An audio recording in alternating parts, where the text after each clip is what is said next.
really good point for you to move to the podium and perhaps give us a reading, an extract from the project. Sure.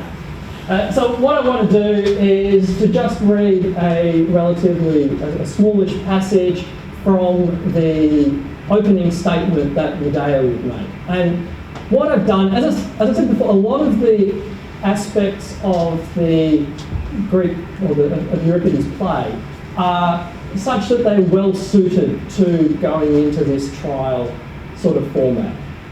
There are also some other things which are a bit more challenging, but there's a lot of content in there which essentially works already. So what I've done in creating the opening statements is that I've ripped out some bits and pieces of the play and reworked them a little bit, paraphrased them a little bit, and then added in some other bits where I've kind of taken the vibe of the play and extrapolated a little bit from there. So I'm reading out the bit that comes from Medea's opening statement. I think about 2/3 of it is essentially a paraphrase out of Euripides, and about 1/3 of it comes from, as I say, it comes from the vibe, is my own work. And it gives you a bit of a feel for what she wants to say, what she wants to do. I tried to capture some of the different emotions that are going on within Euripides' play, and as we put them into this opening statement. So I'll do a reading of that. I should say I'm not an actor, so just pretend this is being read with your acumen. All right. So, when Jason took me away from my home, he was supposed to look after me. We were supposed to have a happy life, to have children and grow old. I was supposed to be the envy of other wives. Well, I supported him. I helped him on his quest. I helped him defeat his enemies. I gave him sons. But he abandoned me. He took some new, younger woman to be his wife and threw me away with the rubbish.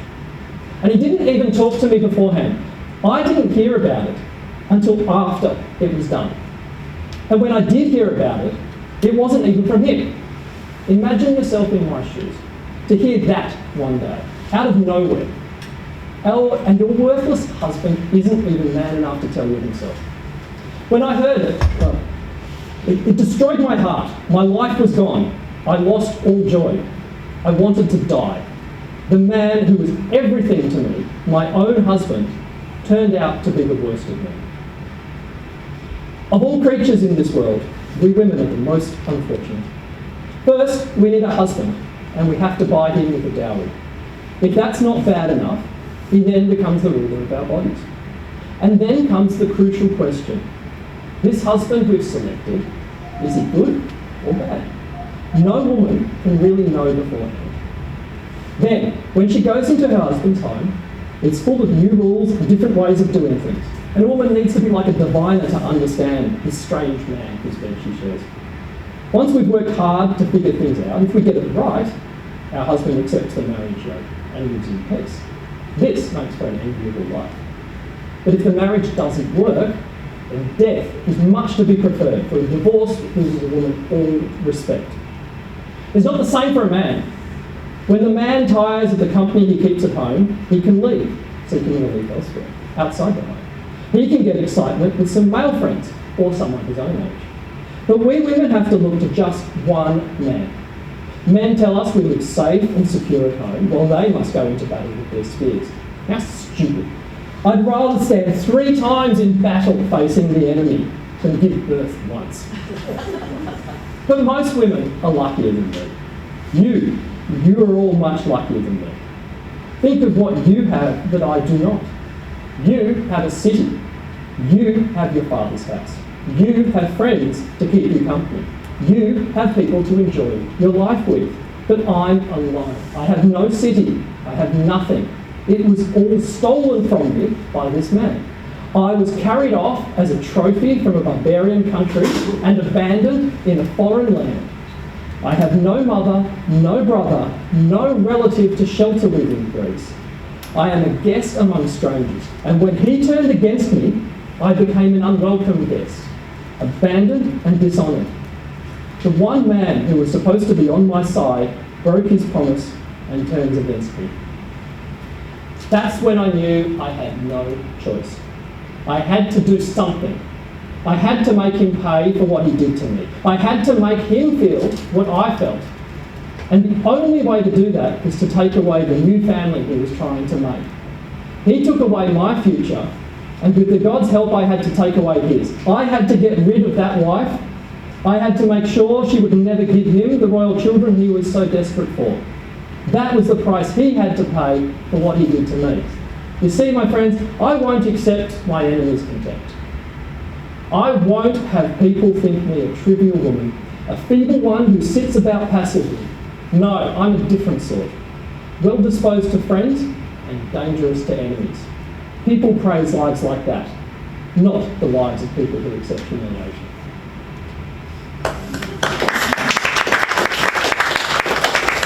Thank you, Chris. That's just a sample of what's to come with this Trial of Medea project.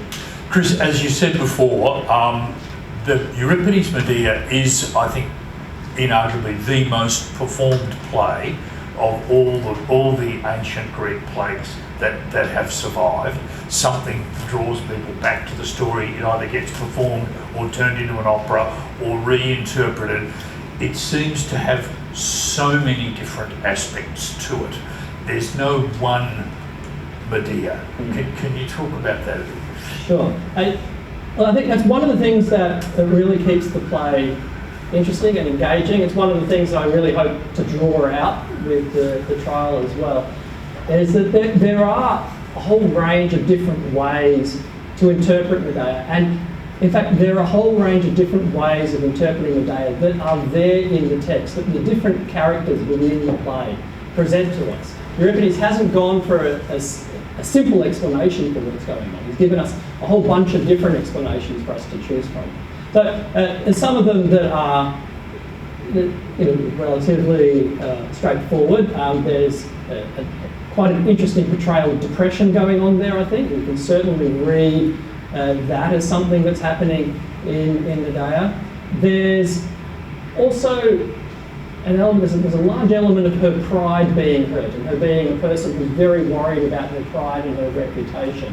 Which is actually, it's a really interesting one in the context, because in ancient Athens, those are traditionally male virtues, to be worried about your pride and to be worried about your reputation. And yet here we see them being put into Medea. So that's there too, and Euripides is having a bit of a suggestion that that's something that's going on too. But I think there's three really big interpretations of Medea that are generally made, and all of which are suggested by the text. One of them is the idea that she is a jealous woman overcome by rage. This hell hath no fury, like a woman scorned sort of option. That's certainly one way of reading it. That's the way that in the play Jason reads it. He says, "Oh, you're just getting all emotional," and that's one way of reading the play. It's one thing that's going on there, and it certainly was a very popular way of reading the play in earlier centuries, was to look at this as some sort of conflict between rationality and emotion. That Jason is portrayed as some sort of rational character making clear, sensible decisions, and Medea just doesn't accept that and overreacts. I think that's certainly, as I say, that's what Jason is pushing in the play. I think that's a bit of a hard reading to maintain.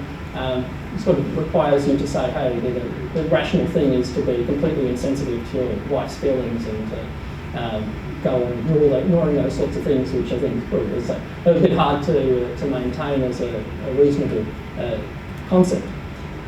But that's one reading that you have going on there. Now certainly there are a lot of elements that suggest that Medea has strong emotions. There's a lot of depictions of her as filled with rage and fury, and that's part of what is going on here.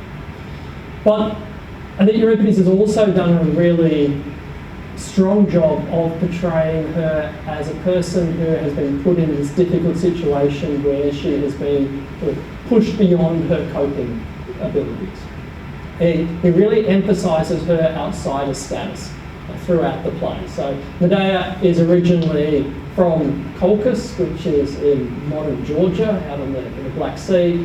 She comes back to Greece to live with Jason, and she is a foreigner. She's a foreigner in a country which doesn't necessarily look kindly on foreigners in general. Certainly in the mythological world that we find from the ancient Greeks, family connections are critical for how you get on in society, how you get by. So not coming to a place where you don't have any of those family connections makes you very much an outsider, very much marginalised. But also, she is a woman within a patriarchal society where she doesn't have that opportunity to have a voice in her own future. That's one of the things that is certainly very much emphasised from her when she's talking in the play, and the fact that essentially what triggers the whole series of events that leads to the children's murder is that Jason one day just decides, I'm going to go marry someone else, see you later. Doesn't talk to her about it beforehand, doesn't communicate anything about it. She has no say in this matter. It's simply, see you later, I've made this decision, this is what's happening now. So I think the fact that she's a woman, and the fact that she's in fact a clever woman, which is something that's emphasised quite a bit, but she is completely cut off from having any say in her life, and then put into this situation where she is marginalised, she's thrown out of her home, she's thrown out of her support network, and all the rest of that. There's certainly an aspect of the play that's suggesting that that's something that has perhaps pushed her over the edge. That she's in this situation that she simply can't handle, which has pushed her towards committing this horrible crime. And then there's a third big reading that I think is really important in here, and it's one that a modern reader sometimes don't necessarily pick up on, because Euripides, he mentions it, he kind of mentions it in passing, and you can kind of, if you don't know the full mythological stories, you don't perhaps see the significance of it. And that is that Medea has a history of murdering people for her own benefit. So she meets Jason when Jason has come to steal the golden fleece from Medea's father over in Colchis. She helps him to steal the golden fleece, and then as they're escaping, her father is pursuing them in a ship. They're on one ship trying to get away. Her father's on another ship, so imagine, the Hollywood chase scene with boats in the Black Sea. And it looks like they can't get away. So Medea comes up with a plan in order to get away, and that is that she says to her brother, who's also with her, look, come meet me on this island, let's have a chat and we can sort something out.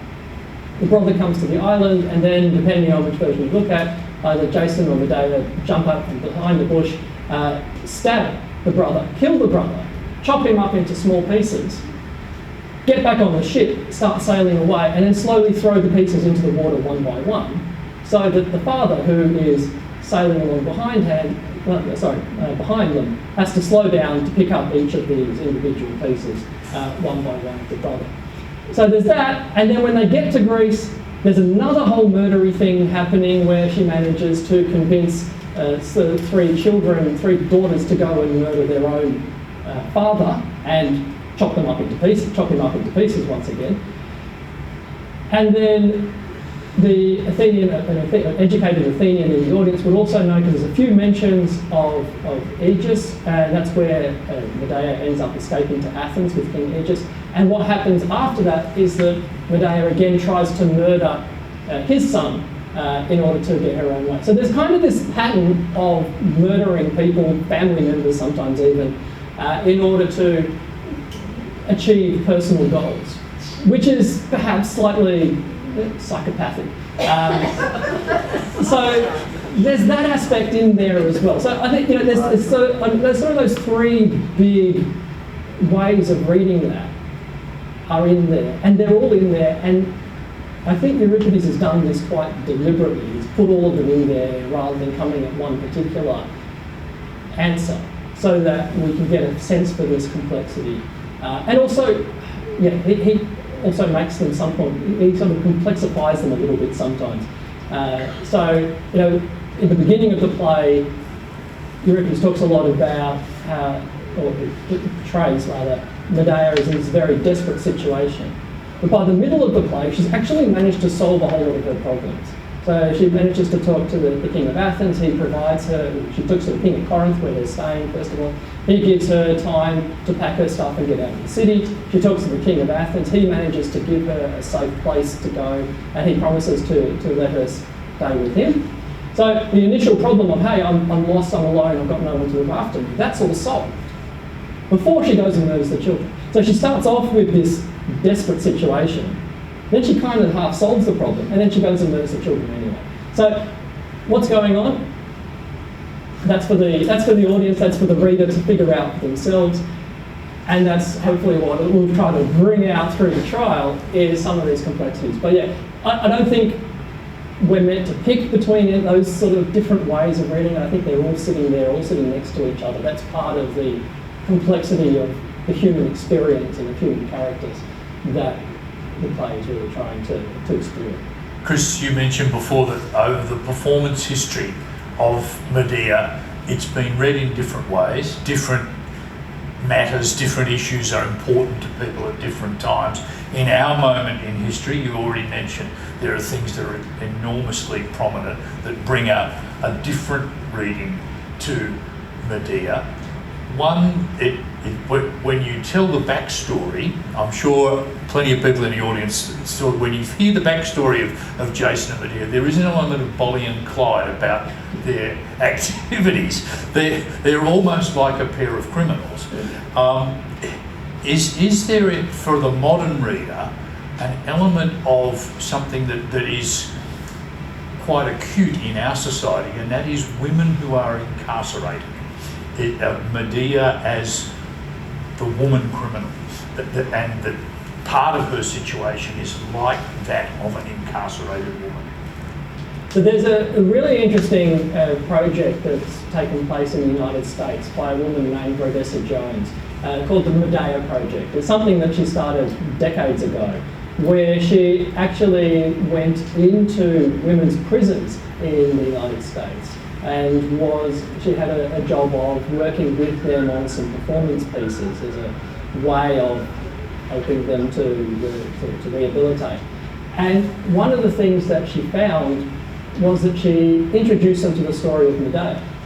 And that was something that rang true for a lot of these women. When they heard this story of this woman who has been put in this difficult situation, has been marginalised, and then has ended up acting out in inappropriate ways, that was a story that they could relate to. So I think it's, and so she's spent decades now working in prisons with this story of Medea, encouraging these female inmates to remake that story in their own way, and to reinterpret that story and to understand it, and to use that as a lens to look at their own life and some of their own life experiences. I think that's a really interesting kind of modern application of it, where we see that it's, so I guess, as I said before, that there's something about the Medea story that's fascinating because it's realistic. It's a thing that can actually happen in terms of the event, sadly, of a mother murdering her own children. But I think there's also something, and I think this may go to one part of its enduring, I was going to say popularity, that might not be quite the right word, but it's in enduring relevance for society, is that the answers that Euripides gives about what would drive a person to do this have they ring true as well, to a certain extent. So there's a character, the character that he builds, the situation and circumstances that he builds, also have a kind of realistic relevance about them. So I think that helps Medea to bring it into that modern context that you can relate to and engage with. Chris, thank you so much, and thanks again everybody for coming along tonight.